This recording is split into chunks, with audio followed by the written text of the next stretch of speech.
बिस्मिल्लाहिर्रहमानिर्रहीम। अस्सलाम वालेकुम स्टूडेंट्स, आज हमारा नेक्स्ट टॉपिक है that is about mineral nutrition in plants. Mineral nutrition in plants, हम प्लांट्स के बारे में बात कर रहे हैं पहले कि प्लांट्स को कौन कौन से न्यूट्रिएंट्स चाहिए, मिनरल्स कौन कौन से चाहिए और उनका प्लांट बॉडी में क्या रोल होगा। इसी तरह फिर हम एनिमल की बॉडी के बारे में भी पढ़ेंगे कि एनिमल को, ह्यूमंस को स्पेशली कि कौन से न्यूट्रिएंट्स चाहिए, कौन से मिनरल्स चाहिए हमारी बॉडी में। तो मिनरल न्यूट्रिशन इन प्लांट्स है तो बेटे वो कहता है कि प्लांट्स के पास तो एक बहुत वेल एस्टेब्लिश्ड सिस्टम है फूड को प्रिपेयर करने का, और वो जो वेल एस्टेब्लिश्ड सिस्टम है वो कौन सा है आप लोगों को पता है, वो फोटोसिंथेसिस है। वो क्या है? फोटोसिंथेसिस है। वो कहता है इस फोटोसिंथेसिस के लिए आप लोगों ने प्रीवियस लेक्चर में भी पढ़ा, प्लांट को क्या चाहिए होता है, वाटर चाहिए, कार्बन डाइऑक्साइड चाहिए और लाइट एनर्जी चाहिए, इसके अलावा क्लोरोफिल मॉलिक्यूल चाहिए, ये सारी चीजें चाहिए और वो अपना फोटोसिंथेसिस कर लेते हैं। ठीक है, इनके साथ साथ वो कहता है देखें अब कौन कौन से एलिमेंट्स चाहिए थे उसको फोटोसिंथेसिस करने के लिए, कार्बन, हाइड्रोजन एंड ऑक्सीजन। देखें कार्बन भी मिल गई उसको, ऑक्सीजन भी मिल गई और उसको हाइड्रोजन भी मिल गई। इसके अलावा इन एडिशन टू दीज वो कहता है कि प्लांट्स को बहुत से मिनरल्स भी चाहिए, प्लांट्स को बहुत से मिनरल्स भी चाहिए। अब वो मिनरल्स कहाँ से लेगा? वो अपने सॉइल से लेगा, जहाँ पे उसकी रूट्स होंगी। वो रूट्स उन मिनरल्स को क्या करेंगी? एब्जॉर्ब करेंगी। क्या करेंगी? एब्जॉर्ब करेंगी। कहाँ से एब्जॉर्ब करेंगी? From soil. From soil. किसके थ्रू एब्जॉर्ब होंगे? With the help of roots. वो हम रूट्स से एब्जॉर्प्शन भी पढ़ेंगे हम चैप्टर नंबर 9 में कि ट्रांसपोर्टेशन कैसे करेंगे रूट से, वो अपनी शूट्स तक, अपने सेल्स तक कैसे पहुंचाएंगे चीजों को। ये तो हो गया सारे का सारा किससे रिलेटेड, फोटोसिंथेसिस और उससे मिनरल से रिलेटेड। अब वो कहते हैं कि देखें फोटोसिंथेसिस के लिए कार्बन, हाइड्रोजन, ऑक्सीजन चाहिए थे, वो मिल गए उसको। लेकिन अब कहानी है किसकी? क्योंकि हम पढ़ने भी क्या जा रहे हैं, वो कहते हैं कि प्लांट को जो है ना वो मेजर 2 टाइप्स के मिनरल्स रिक्वायर होते हैं। एक होते हैं माइक्रो न्यूट्रिएंट्स। क्या चाहिए होते हैं? Micro nutrients. और एक होते हैं मैक्रो न्यूट्रिएंट्स। दूसरे कौन से होते हैं? MACRO, macro nutrients. आपने पहले भी एक ऐसी टर्म पढ़ी थी, micro molecules and macro molecules, chapter number 1 में। माइक्रो मॉलिक्यूल्स ऐसे मॉलिक्यूल्स हैं जिनका मॉलिक्यूलर वेट क्या होता है? कम होता है, वो छोटे मॉलिक्यूल्स होते हैं। और मैक्रो मॉलिक्यूल्स कैसे होते हैं? लार्ज मॉलिक्यूल्स होते हैं जिनका मॉलिक्यूलर वेट क्या होता है? ज्यादा होता है। अब माइक्रो न्यूट्रिएंट्स हैं यहाँ पे, मॉलिक्यूल्स की बजाय क्या है? न्यूट्रिएंट्स हैं। बेटे माइक्रो न्यूट्रिएंट्स का मतलब ये नहीं कि ये छोटे न्यूट्रिएंट्स हैं और मैक्रो न्यूट्रिएंट्स ये बड़े न्यूट्रिएंट्स हैं, नहीं। यहाँ पे हम बॉडी रिक्वायरमेंट की बेस पे बात करेंगे कि कितनी जरूरत है, कितनी बॉडी नीड के अकॉर्डिंग। किसके अकॉर्डिंग? बॉडी नीड के अकॉर्डिंग। बेटे the nutrients which are required in small quantity, ऐसे न्यूट्रिएंट्स जो प्लांट को किस फॉर्म में चाहिए? स्मॉल क्वांटिटी में चाहिए, उन न्यूट्रिएंट्स को हम क्या नाम देते हैं? माइक्रो न्यूट्रिएंट्स का नाम देते हैं। The nutrients which are required by the plant in the small quantity. और इसी तरह ऐसे न्यूट्रिएंट्स जो प्लांट को किस फॉर्म में चाहिए? लार्ज क्वांटिटी में चाहिए, तो उनको हम क्या नाम दे देते हैं? Macro nutrients. ये बड़े छोटे नहीं है, इनकी क्वांटिटी बेस्ड बात है केवल। ठीक है, ऐसे न्यूट्रिएंट्स जो प्लांट को किस क्वांटिटी में चाहिए? उन्हें हम क्या नाम देंगे? और ऐसे न्यूट्रिएंट्स जो प्लांट को ज्यादा क्वांटिटी में चाहिए वो लार्ज। ठीक है, अब इन्हीं की बेस पे आगे इनकी एग्जांपल्स हैं कि प्लांट को कौन कौन से न्यूट्रिएंट्स हैं वो थोड़ी मिकदार में चाहिए और कौन कौन से न्यूट्रिएंट्स हैं वो ज्यादा मिकदार में चाहिए। तो फर्स्ट ऑफ ऑल हम मैक्रो न्यूट्रिएंट्स की बात कर लेते हैं कि कौन कौन से प्लांट को जो है वो मैक्रो न्यूट्रिएंट्स चाहिए।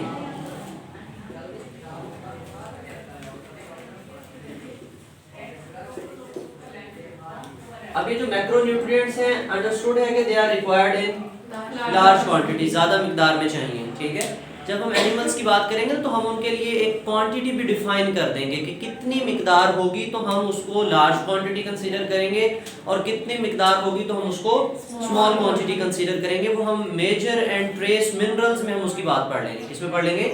Major minerals and trace minerals. ठीक है, अब वो कहते हैं मैक्रो न्यूट्रिएंट्स हैं तो उनमें बेटे सबसे पहले आपके पास बुक में कौन सा लिखा हुआ है? फास्फोरस है। क्या है? फास्फोरस है। फास्फोरस के बारे में आपने सुना होगा, पढ़ा है हमने कहीं फॉस्फेट के बारे में या फास्फोरस के बारे में? कहाँ पढ़ते आए हैं हम फास्फोरस का वर्ड? ATP में। शाबाश, कहाँ पढ़ते आए हैं? ATP में, एडिनोसिन ट्राइफॉस्फेट इसका मतलब ये एटीपी प्लांट के लिए कोई वैल्यू नहीं रखता। एटीपी तो हर सेल के लिए एनर्जी करेंसी है, एटीपी तो हर सेल के लिए एनर्जी करेंसी है। तो ये न्यूक्लियोटाइड का हिस्सा है, न्यूक्लियोटाइड का हिस्सा है। फॉस्फेट फॉस्फोरस होगी तो फॉस्फेट बनेगा, फॉस्फेट बनेगा तो एटीपी बनेगी। इसके अलावा प्लांट में क्या बनेंगे?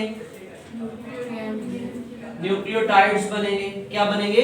न्यूक्लियोटाइड्स बनेंगे। ठीक है, एनर्जी सोर्स है ना फॉस्फेट हमारे पास। इसके अलावा और कहाँ पे हमारे यूटिलाइजेशन हो सकती है फॉस्फोरस की? डिफरेंट अमाइनो एसिड्स में भी होते हैं। किसमें भी होते हैं? मोस्टली अमाइनो एसिड में फॉस्फेट तो बहुत कम क्वांटिटी में होता है, लेकिन ये एंजाइम्स के लिए जो है ना वो एज अ को एंजाइम को फैक्टर के तौर पे भी काम करता है। ठीक है, जो एक अब यूज इसका रह जाएगा वो हम बुक से रीड कर लेंगे। बेटे नेक्स्ट कौन सा हमारे पास कंपोनेंट है? Macronutrients, that is potassium. That is potassium, जिसको हम के से लिखते हैं, और फास्फोरस को किससे लिखते हैं? पी से। बेटा पोटेशियम का प्लांट बॉडी में जो बहुत बड़ा रोल है ना, that is the opening and closing of stomata. Opening and closing of stomata, this is the major role, opening and closing of stomata या स्टोमा। जब हम ओपनिंग एंड क्लोजिंग के बारे में लॉन्ग क्वेश्चन पढ़ेंगे प्लांट्स का, तब एक फैक्टर कौन भी होगा वहां पे बेटे? पोटेशियम। हम याद कर लो कि कौन सा आयन जो है वो प्लांट बॉडी के अंदर स्टोमेटा की ओपनिंग और क्लोजिंग के लिए रिस्पॉन्सिबल है? Potassium ion. कौन से आयंस? पोटेशियम आयंस जो है वो मेनली रिस्पॉन्सिबल है। इसके अलावा पोटेशियम का और भी रोल है। ठीक है, वाटर वगैरह और इन चीजों की क्वांटिटी और डिफरेंट एंजाइम्स के साथ मिलकर काम करना। देखें जितने भी न्यूट्रिएंट्स है ना, मोर और लेस इनका जो फंक्शन है वो एंजाइम्स के साथ है। आपने पढ़ा था कि एंजाइम अकेले काम, मोस्ट ऑफ द एंजाइम्स, कुछ होते हैं जो सोलली काम कर लेते हैं, लेकिन बहुत से ऐसे हैं जिनको साथ में एक नॉन प्रोटीन कंपोनेंट चाहिए होता है, और वो नॉन प्रोटीन मेटल आयन भी हो सकता है और कोई ऑर्गेनिक कोफैक्टर भी हो सकता है। तो ये हमारे पास मेटल आयंस की बातें हो रही है। ठीक है, नेक्स्ट कौन है हमारे पास? सल्फर। बेटे सल्फर का जो मेन रोल है, सल्फर हमारे अमाइनो एसिड्स का हिस्सा होता है। किसका हिस्सा होता है? अमाइनो एसिड्स का। अमाइनो एसिड्स का हिस्सा है, तो इसका मतलब अमाइनो एसिड्स मिलके क्या बनाएंगे?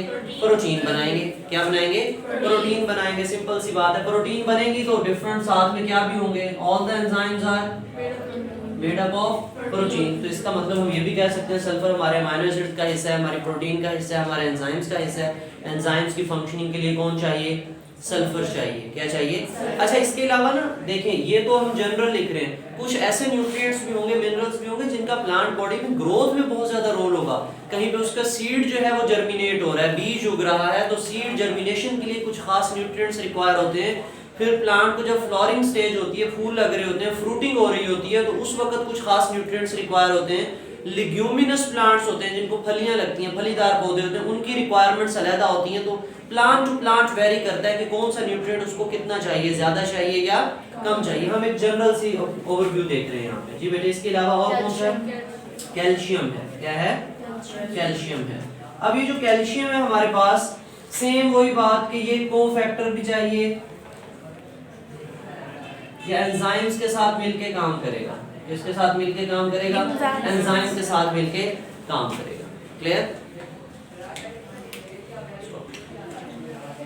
तो नेक्स्ट है हमारे पास के वो माइक्रोन्यूट्रिएंट्स हमने स्टडी किए हैं। अब हमारे पास नेक्स्ट जो टेबल है वो माइक्रोन्यूट्रिएंट्स का है। किसका है? माइक्रोन्यूट्रिएंट्स। तो माइक्रोन्यूट्रिएंट्स वो न्यूट्रिएंट्स होते हैं जो प्लांट को बहुत कम मिकदार में चाहिए, थोड़े थोड़े चाहिए। या तो वो सॉइल जो है वही रिक्वायरमेंट पूरी कर देती है, या फिर उसको हम एज अ फर्टिलाइजर के तौर पे वो हम प्लांट को दे देते हैं। उनमें मोस्ट ऑफ देम जितने भी हैं, ऑलमोस्ट तमाम का काम जो है वो एंजाइम के साथ लिंक है। एंजाइम के साथ बेटा किसी का काम होगा एंजाइम के साथ कोफैक्टर का काम करना, किसी का काम होगा एंजाइम की प्रोडक्शन को बढ़ाना, किसी का काम होगा कि एंजाइम की प्रोडक्शन को रोकना या एज ए इनहिबिटर काम करना। तो बहुत ज्यादा जो इनका मेन इन्फ्लुएंस है वो प्लांट बॉडी के अंदर वो एंजाइम से रिलेटेड है। किससे रिलेटेड है? जैसा कि अब हमारे पास आयरन है बेटे, जैसे हमारी बॉडी के अंदर हीमोग्लोबिन होती है, सेंट्रल एलिमेंट है, उसके अंदर हमारे पास आयरन है। तो जो प्लांट है उसके पास क्लोरोफिल होता है, सेम स्ट्रक्चर होता है। क्लोरोफिल का सेंट्रल एलिमेंट मैग्नीशियम होता है, तो वो मैग्नीशियम के रोल में पढ़ेंगे। तो आयरन का भी लिटिल बिट रोल होता है फोटोसिंथेसिस प्रोसेस में। किसके अंदर होता है? फोटोसिंथेसिस के प्रोसेस में। ठीक है, मेन मैं यहाँ पे जो है ना वो लिस्ट कर रहा हूँ। फिर हमारे पास मोलिब्डेनम है, क्या है? मोलिब्डेनम का जो मेन है बेटे वो हमारे पास अमीनो एसिड्स की प्रोडक्शन के लिए ही है, यानी कि नाइट्रेट्स को अमोनिया में कन्वर्ट करना, नाइट्रेट्स को किस में कन्वर्ट करना? अमोनिया में कन्वर्ट करना। अब जैसे नाइट्रेट्स अमोनिया में कन्वर्ट होते हैं बेटे तो अमोनिया का फार्मूला होता है NH3। अब ये NH3 ग्रुप जो है ये अमीनो एसिड्स का हिस्सा होता है, अमीनो एसिड्स का कंपोनेंट होता है, अमीनो ग्रुप है ये क्या है? अमीनो एसिड्स का हिस्सा होता है। और अमीनो एसिड क्या बनवाने के काम आते हैं बेटा? जहां अमीनो एसिड बन गए, प्रोटीन बन गए, वहां एंजाइम्स का नाम खुद ब खुद आ जाएगा, ठीक है। फिर है हमारे पास बोरॉन, क्या है? बोरॉन का मेन फंक्शन हमारे पास शुगर ट्रांसपोर्ट के अंदर है, प्लांट के अंदर जो शुगर बनती है, ग्लूकोज बनता है, सुक्रोज में कन्वर्ट करना, फिर उसकी ट्रांसपोर्टेशन है, उसके अंदर हमारे पास बोरॉन का रोल है, ठीक है। शुगर ट्रांसपोर्ट है। सेकंड एंजाइम का तो सबके साथ आएगा। कॉपर बेटे, कॉपर का हमारे पास भी तकरीबन एंजाइम्स के अंदर ही रोल है, डिफरेंट एंजाइम्स को एक्टिवेट करने में उनके साथ रोल प्ले करना है इसने। मैंगनीज जो है इसका हमारे पास क्या मेन फंक्शन बनता है आपके बुक के अकॉर्डिंग? एंजाइम एक्टिविटी को प्रमोट करना है, एंजाइमेटिक एक्टिविटी, सेम वही सारी की सारी चीजें, एंजाइमेटिक एक्टिविटी, ठीक है। जिंक जो है बेटे सेम एंजाइम्स वगैरह के लिए रिक्वायर्ड है। और क्लोरीन बेसिकली वाटर बैलेंस के लिए या ऑस्मोसिस ऑफ वाटर के लिए इसका रोल होता है, ऑस्मोसिस ऑफ वाटर की ऑस्मोसिस जो हम करवाते हैं उसके अंदर। और निकल का क्या रोल होगा? नाइट्रोजन की मेटाबॉलिज्म। अच्छा, नाइट्रोजन की मेटाबॉलिज्म से बहुत से एलिमेंट्स ऊपर भी होंगे जो मेटाबॉलिज्म में रोल प्ले करते हैं। नाइट्रोजन की किसमें हेल्प करते हैं? मेटाबॉलिज्म में रोल प्ले करते हैं। किसकी? एक दफा इसको रीड कर लेते हैं तो इसमें जो मेन है वो हम दोबारा एक दफा रिकॉल कर लेते हैं। बेटा पेज नंबर 140 है हमारे पास।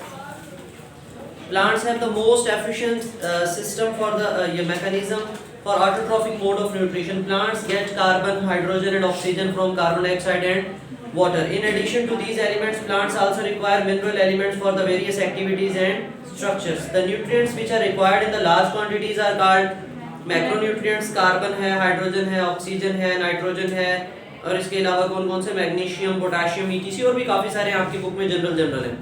Similarly, the nutrients which are required in small quantities are called micronutrients: iron, molybdenum, boron, chloride, zinc, chlorine, zinc, etc. If any of these nutrients is not available to plant, they show abnormalities and do not grow normally. Plants में उनमें abnormalities आ जाती हैं, उनकी growth proper नहीं होती। तो table 8.1 describe the role of important macro and micronutrients in the plant. पहले हमारे पास macronutrients हैं, उनमें सबसे पहले कौन है? फॉस्फोरस है बेटे। रोल क्या है? Component of ATP, nucleic acids, क्योंकि आप न्यूक्लिक एसिड्स कौन से होते हैं? डीएनए और आरएनए। हमने पढ़ा था ना कि डीएनए और आरएनए पॉलीन्यूक्लियोटाइड है, तो जो भी चीज न्यूक्लियोटाइड होगी, जहां न्यूक्लियोटाइड आ गया वहां पे हमारे पास फॉस्फेट शामिल है। वहां पे कोएंजाइम है necessary for seed germination, underline कर लो। सीड जर्मिनेशन के लिए भी फॉस्फेट बहुत ज्यादा जरूरी होती है, फोटोसिंथेसिस के लिए भी और प्रोटीन फॉर्मेशन के लिए भी। यानी प्रोटीन फॉर्मेशन मीन एंजाइम्स भी बन सकते हैं और डिफरेंट अमीनो एसिड्स के अंदर भी इसका रोल होता है। तो रिटीसी और भी छोटे छोटे काफी सारे रोल होते हैं। Potassium regulates the opening and closing of stromata, reduces the water loss from the, जब स्ट्रोमेटा क्लोज या ओपन हो रहा है तो वहां से स्ट्रोमेटा के जरिए वाटर लॉस होता है, तो वाटर लॉस ऑटोमेटिकली चेक हो जाएगा।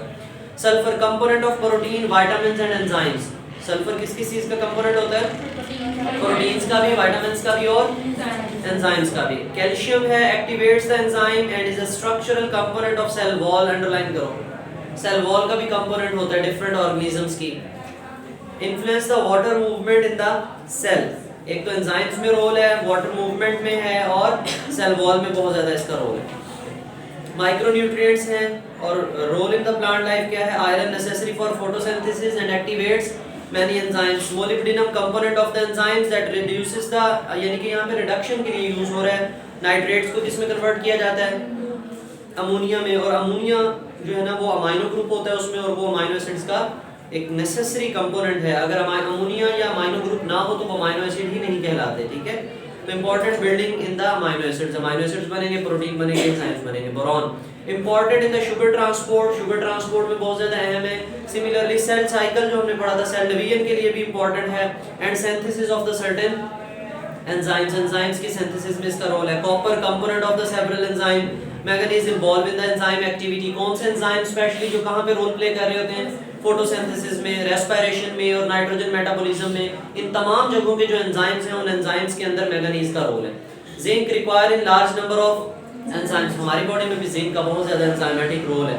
Chlorine involve in the osmosis of water की ऑस्मोसिस में रोल है, तो इसका मतलब क्लोरीन ने ही पानी का इनटेक प्लांट बॉडी के अंदर जो है उसको कंट्रोल करना है। निकल require in the nitrogen metabolism, ये एक डिफरेंट है, निकल एन से निकल और एन से नाइट्रोजन मेटाबॉलिज्म याद कर लेना। बाकी ऑलमोस्ट बेटे कोई भी ऐसा कंपोनेंट आपने नहीं पढ़ा, ऐसा न्यूट्रिएंट नहीं पढ़ा जिसका एंजाइम में रोल ना हो। ठीक है, इस होल टॉपिक में कोई क्वेश्चन हो तो आप कमेंट सेक्शन में पूछ सकते हो। थैंक यू, अल्लाह हाफिज़।